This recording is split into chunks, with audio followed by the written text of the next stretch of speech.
Rentasan berita edisi 1276 bersama saya Zawaz Yusof, antara paparan utama. Hadi Awang, bapa fitnah. Kerajaan perpaduan takkan biar rakyat Kelantan tanpa pembelaan. Bersih itu mesti dilihat berlaku, bukan sekadar slogan.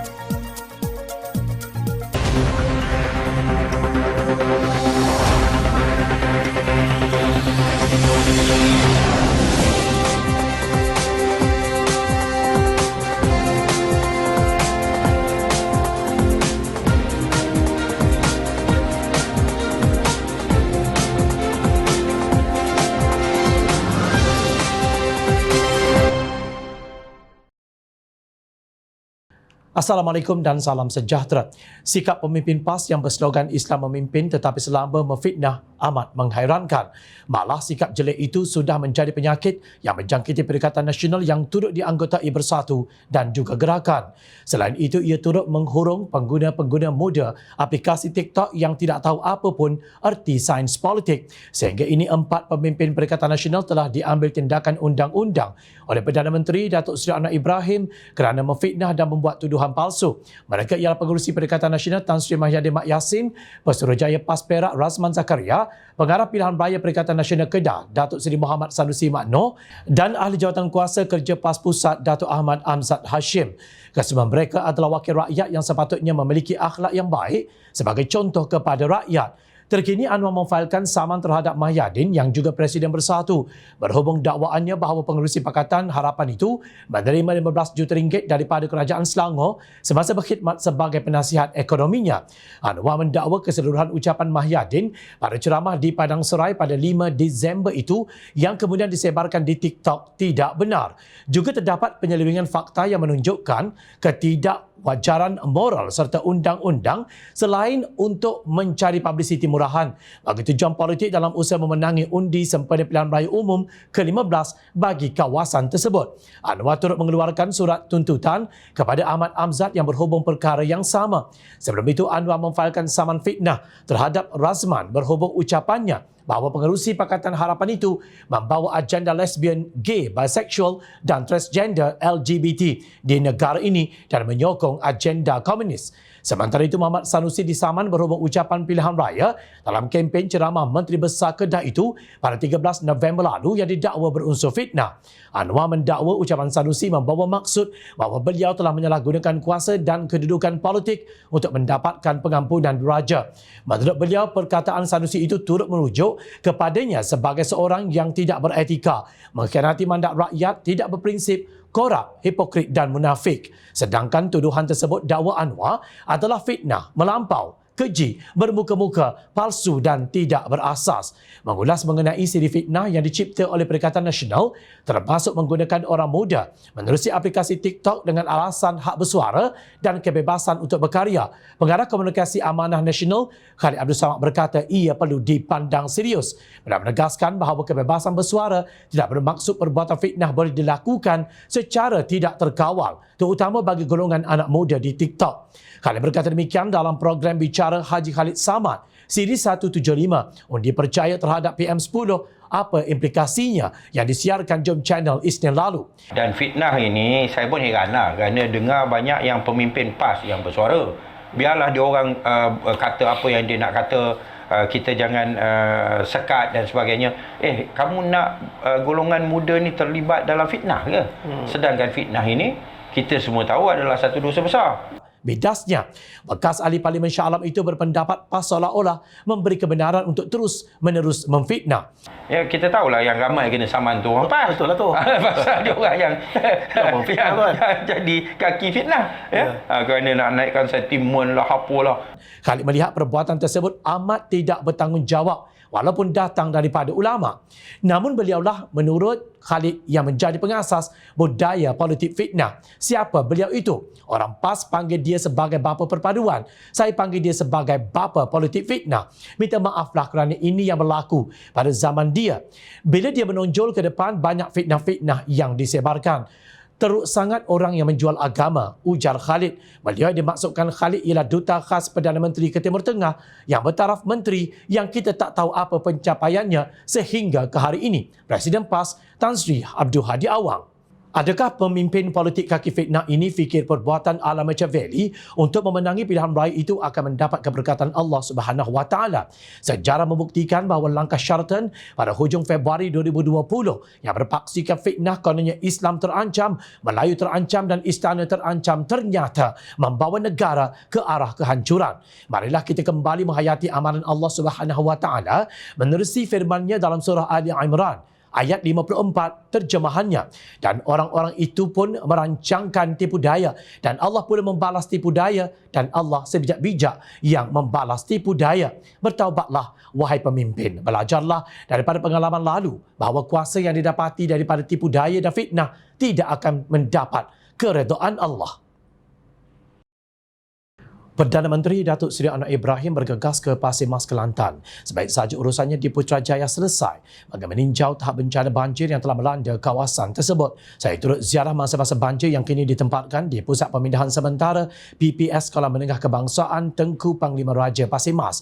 Dalam lawatan itu, saya telah mengumumkan bantuan segera sebanyak RM100 juta kepada Kelantan dan Terengganu yang dilanda banjir teruk. Kerajaan juga akan meneruskan bantuan banjir RM1,000 kepada setiap ketua isi rumah KIR yang terkesan, selain RM10,000 kepada setiap keluarga yang kematian ahli keluarga akibat banjir, katanya dalam satu hantaran di Facebook rasmi.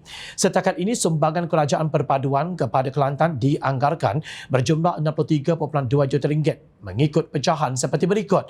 Perdana Menteri Datuk Seri Anwar Ibrahim RM50 juta, Timbalan Perdana Menteri Datuk Seri Ahmad Zaid Hamidi RM12 juta, Menteri Pembangunan Wanita Keluarga dan Masyarakat Datuk Seri Nancy Shukri RM500,000, Menteri Besar Selangor Datuk Seri Amiruddin Syari RM500,000 dan Menteri Komunikasi Digital Ahmad Fahmi Fazil RM200,000. Perdana Menteri juga memberi jaminan bahawa projek pembangunan lembangan Sungai Bersepadu PLSB Sungai Golok fasa 1 dan 2 di Kelantan akan dipercepatkan tanpa kos berlebihan. Jabatan Pengairan dan Saliran JPS perlu segera hantar laporan berhubung PLSB Sungai Golok kepada Kementerian Keuangan MOF sebelum tender dibuka, tegas beliau.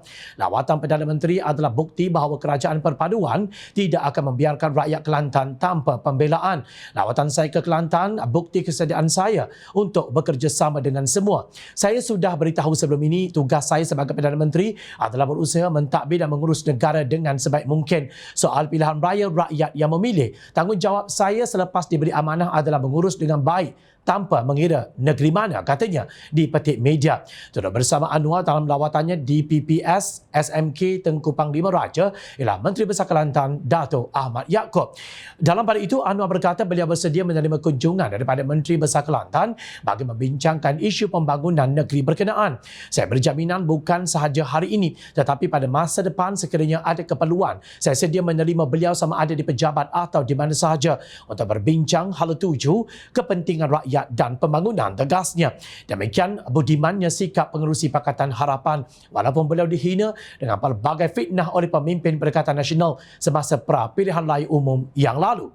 Malah Menteri Besar Kelantan sendiri dilaporkan pernah mencemuh bahawa sejarah ngeri yang pernah tercipta selama 22 bulan ketika pentadbiran negara di bawah Kerajaan Pakatan Harapan amat wajar dikenang semua pihak.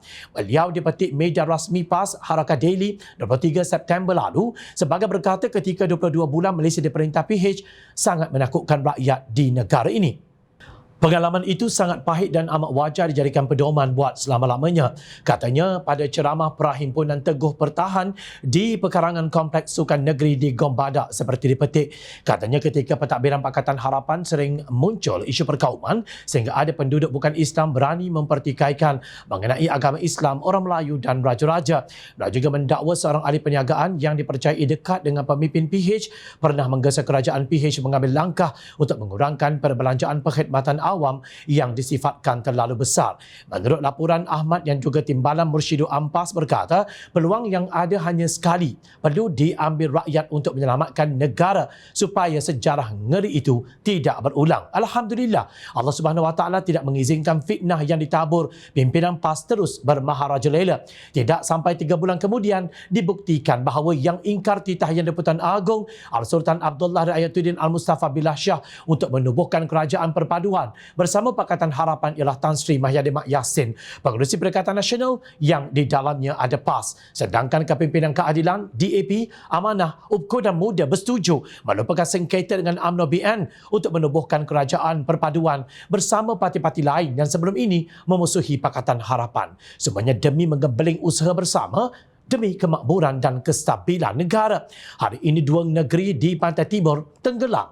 Hari ini Menteri Besar Kelantan menyaksikan sendiri keprihatinan kerajaan perpaduan terhadap rakyat negeri tersebut. Jelas, Pakatan Harapan yang mengetuai kerajaan perpaduan tidak akan membiarkan rakyat Kelantan terkapai-kapai tanpa pembelaan.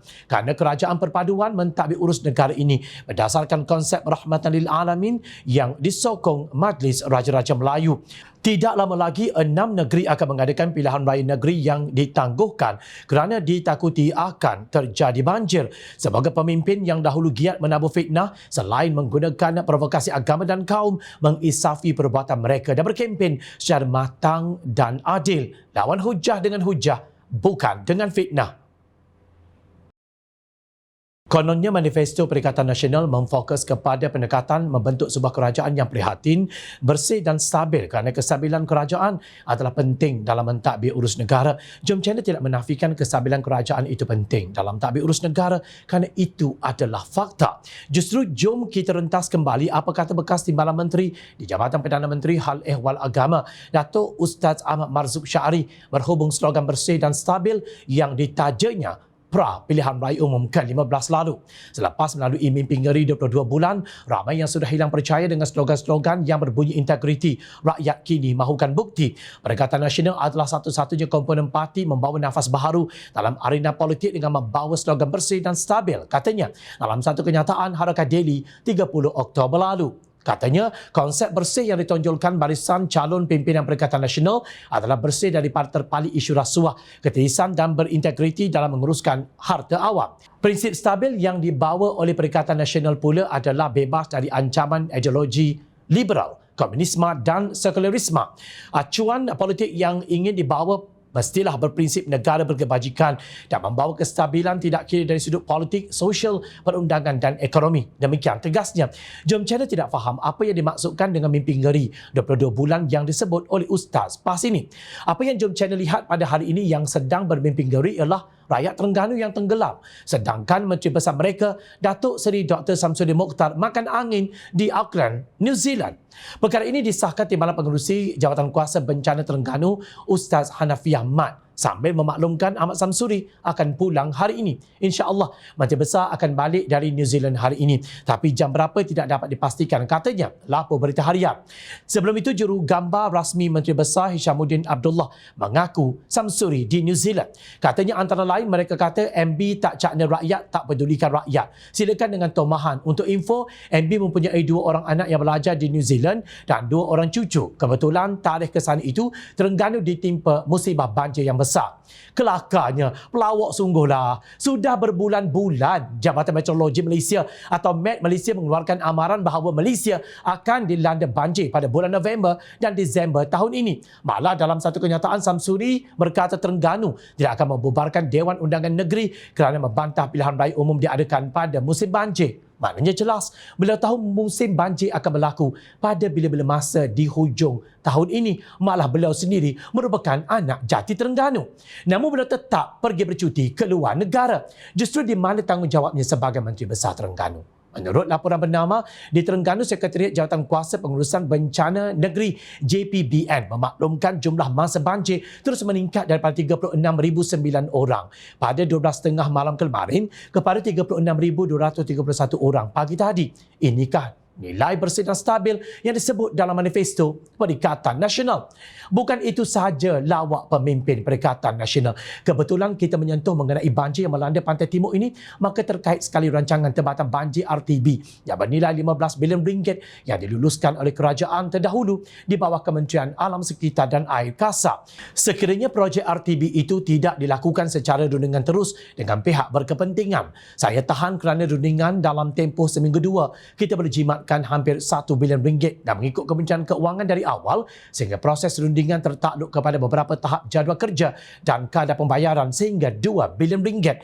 Jadi kena faham kenapa saya berkeras tentang perkara ini. Daripada 15 bilion ringgit boleh dijimatkan hampir 2 bilion ringgit kerana kita hentikan amalan rundingan terus, ujarnya ketika membentang rang undang-undang RUU kumpulan wang disatukan perbelanjaan masuk akaun 2022 di Dewan Rakyat Selasa lalu. Anwar yang juga Menteri Keuangan menegaskan 28 daripada 39 cadangan projek RTB yang dimohon kasar telah diluluskan secara rundingan terus dengan anggaran nilai 13.8 bilion ringgit atau lebih 90% daripada jumlah keseluruhan peruntukan turut membabitkan syarikat kaum kerabat. Kadang-kadang rundingan terus apabila disemak syarikat menantu, syarikat anak. Ini yang kita nak elakkan. Ini bukan kenyataan melulu. Saya sebut di Parlimen setelah meneliti. Saya ingin tegaskan bahawa kerajaan perpaduan ini tidak mempersoalkan kepentingan projek tempatan banjir. Yang saya gusar ialah duit rakyat sebegini banyak dibelanjakan dengan begitu mudah dan cepat sekali, tegasnya. Kerana itulah, menurut Anwar, beliau meminta Kementerian Keuangan untuk menilai semula proses perolehan yang dipercayai dapat menjimatkan sekurang-kurangnya 2 bilion ringgit yang boleh diagihkan semula untuk kesejahteraan rakyat. Siapa Menteri Kasar ketika itu? Beliau ialah Timbalan Presiden PAS Datuk Seri Tuan Ibrahim Tuan Man. Ingat, rakyat sentiasa memerhati. Teruskan bersama kami di Jom Channel dan layari portal jomchannel.net untuk mendapatkan berita politik tanah air. Saya Zafar Yusuf. Assalamualaikum. Salam sejahtera. Jumpa lagi.